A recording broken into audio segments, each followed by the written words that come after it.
विकास जो घरापर्यंत पोहोचतो.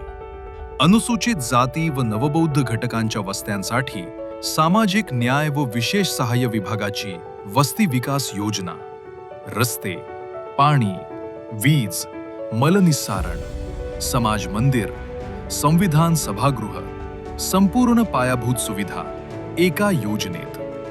वस्तीच्या लोकसंख्येनुसार 2 लाखांपासून 20 लाख रुपयांपर्यंत अनुदानाची तरतूद. राहणीमान सुसह्य व्हावे आणि जीवनमान उंचावावे हाच या योजनेचा उद्देश. अनुसूचित जाती व नवबौद्ध घटकांच्या वस्त्यांमधील नागरिकांनी लाभ घ्या. अर्जासाठी संपर्क करा.